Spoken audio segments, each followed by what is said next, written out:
Many people's favorite segment of the week. We go one thought every game on the NFL, Week 15, plus the Eagles and the Cardinals. We break it down with the very best NFL insider, KC Joyner, the footballscientist.com. No one watches more film than KC, and he joins us now on the Boardwalk Honda Hotline. KC, how are you, my friend?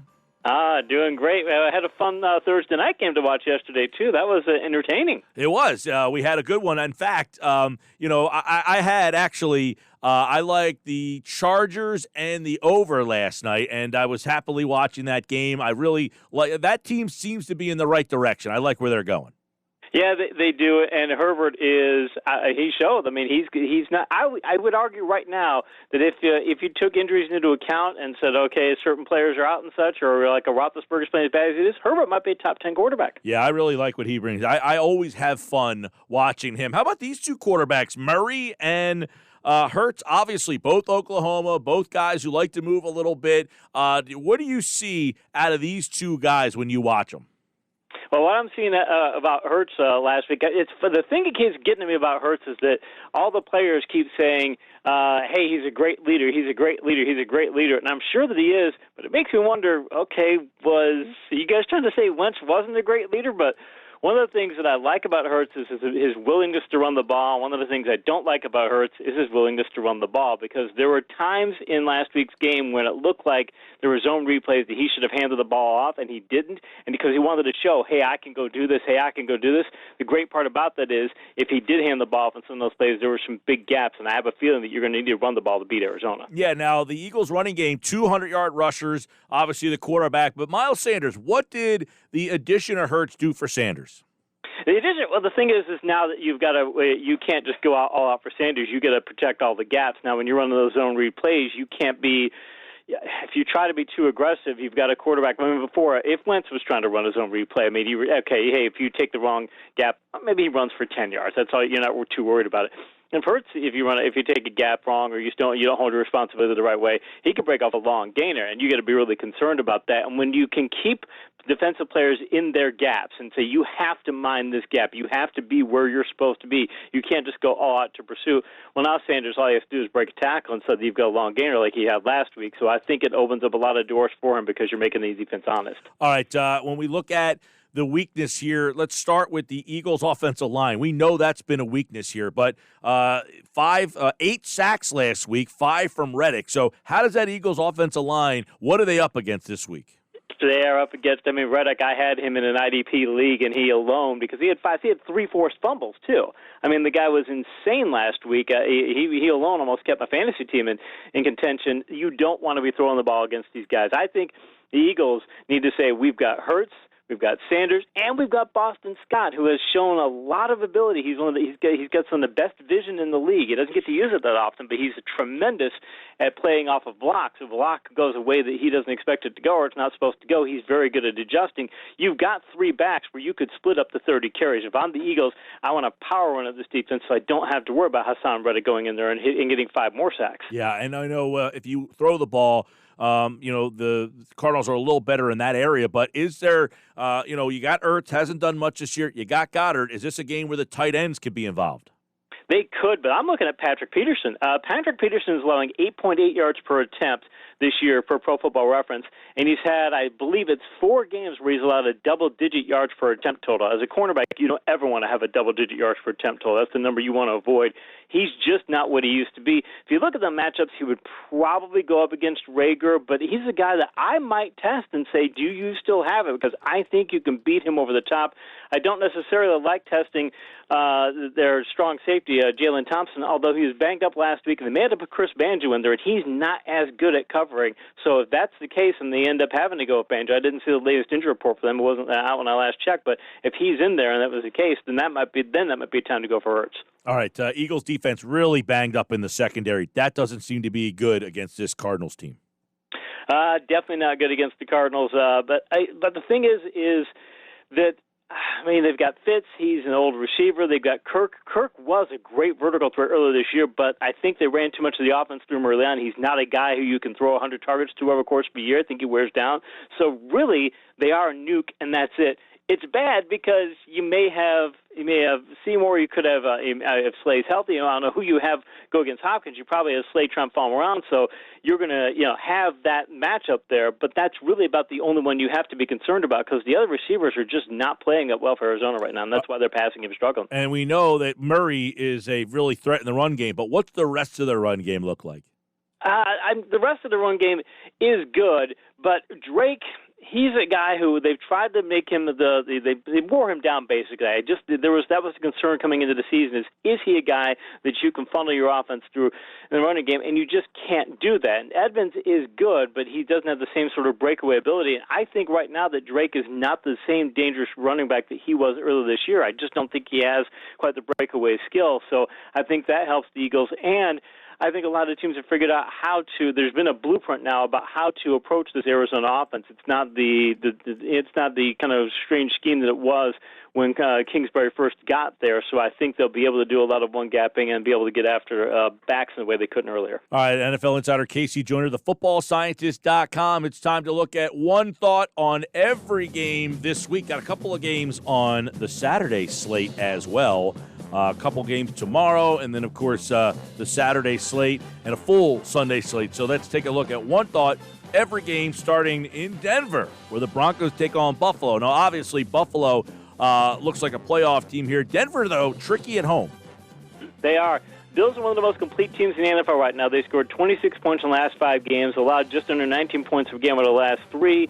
Take out the Arizona matchup of Week 10. Their rush defense only gave up 66.5 yards per game over the past 4 contests. They also racked up 2 or more turnovers on 8 occasions. I got Buffalo big in this one. Okay, the other game, the late game, is Green Bay at home. Now, Green Bay has a lot to play for here because home field this year is a one team gets it. They have it right now, and they're going up against a Carolina team that likes to give up points.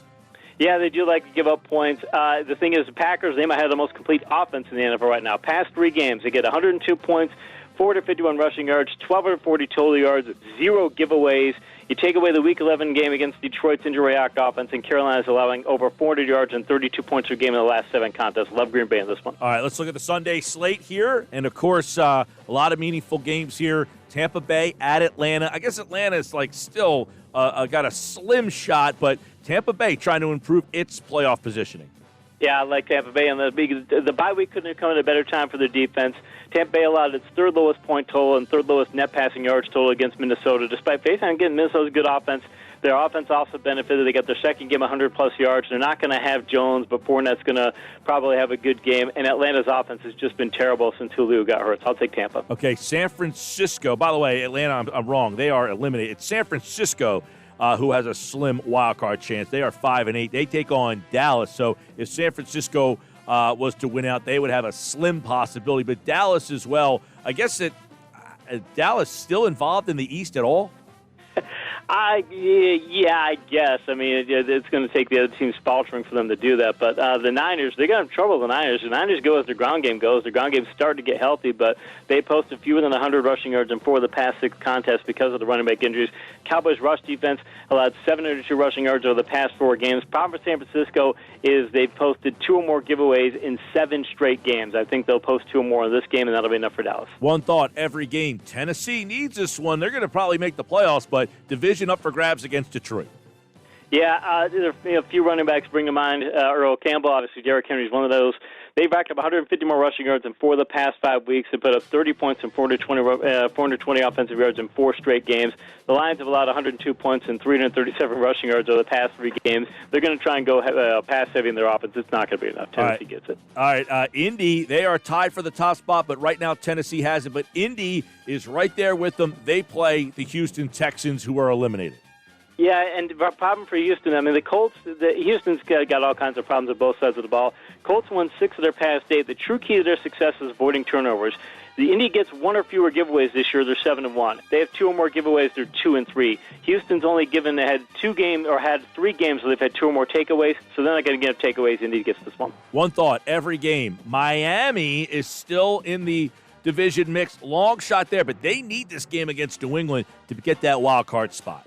They do. The big thing for New England, how they got turned around, is they had 15 giveaways and they started off 2-5. They've only had 3 giveaways in their last 6 where they've won 4 out of 6. The bad news is they're going against Miami, which Miami forced Mahomes into 3 interceptions for only the second time in his career. That's one of the most creative defenses in the league. The Dolphins have also allowed fewer than 100 rushing yards in 4 of the past 5 weeks.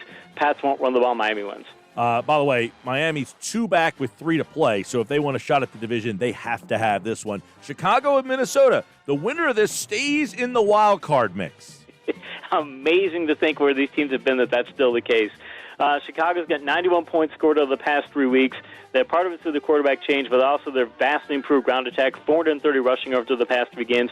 Minnesota's allowed 100 more rushing yards in all but 3 games this year, but the Vikings also have a powerful rushing attack, and plus they still have a better offense. They have a better passing game overall with Jefferson and Thielen, so I go Minnesota. All right, locally, this NFC East is still up for grabs, and Washington leads it. They're hosting Seattle. Haskins will be at quarterback. Haskins will be a quarterback, and the thing for Washington is, as bad as that might be for them, defense has been the key to their success. I mean, they've turned around after 5 of the last 7 and could have won the other 2 games. They've allowed 13.8 per game over the past month, and they have 8 takeaways in that span. Seattle's playing a more close to the best game to protect their defense. I think this is a big toss-up game. I've only got the confidence level of 1 for Washington. Wow. I think it could go either way. Believe it or not, if the playoffs were to start today, Baltimore would be out. They've got a nice matchup, though, against 1-12 Jacksonville. We feel good about the Ravens in this spot, I would imagine. Yeah, we definitely do. I mean, their running game is what's giving their turnaround because they've had 525 rushing yards and 7 rushing touchdowns over the past 2 games. Jacksonville's rush defense has given up 601 rushing yards over the past 3 games. It's in Baltimore. I love the Ravens in this one. All right. We get to New York. Hasn't won a game yet. They got to travel to L.A. to take on the Rams. Big one for the Rams here. Obviously, they are the leaders in the West, but they need this to hold off Seattle, and the Jets looks like they are going to go to 0-14. I just thought the Jets had scored 27 or more points in 3 of the past 4 games prior to last week, but last week, look at a team that just gave up. They've thrown in the towel in their season.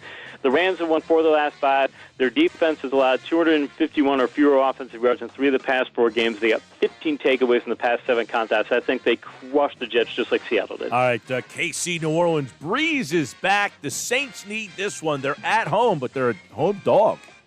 Yeah, they are. And the thing is Taysom Hill did a good job filling in for Breeze, but New Orleans has scored more than 24 points only 1 time in the past 4 weeks.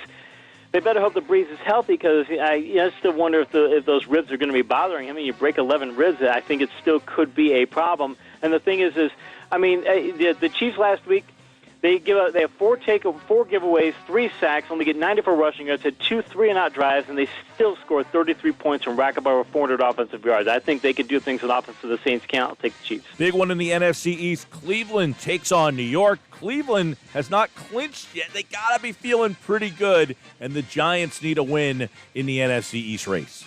They do. The Cleveland offense is doing fantastic. 110 points, 1,410 offensive yards over the past 3 weeks.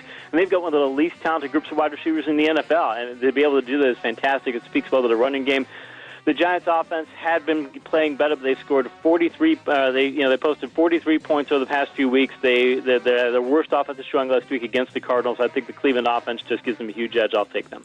Monday, Casey's back. It's Pittsburgh and Cincinnati. He'll give you one thought on every game on Monday. But before we let you roll, it is Philadelphia, Arizona. The Eagles looking to win 2 in a row. A win for them keeps them involved in the NFC East race. I think the general consensus is Arizona is going to win this game, and I think most, against a road contest, or for the Eagles, it's a cross-country road contest. And after what Arizona did last week, I think it's going to be a lot closer than most people think. I think this is almost a toss-up game because the Eagles will be able to power run the ball, and Arizona does not deal well with it. I still don't trust their ability to do that. But the Eagles aren't run blocking quite well enough in my estimation. I'm looking at tape. I'm still seeing too many weaknesses. Add a couple things in Arizona's passing game, and I give them the edge, but only by a small amount. All right, there you go. One thought every game. Casey's back on Monday to break down the Week 15 action. And, of course, he, like all guests, appeared via the Boardwalk Honda hotline. Another great conversation, Casey. We look forward to it, as always, and have a great football weekend. Thank you, Mike. All right, there he goes. The footballscientist.com at KC Joyner TFS. Make sure you follow him on Twitter. He's a great follow. Phenomenal football conversation.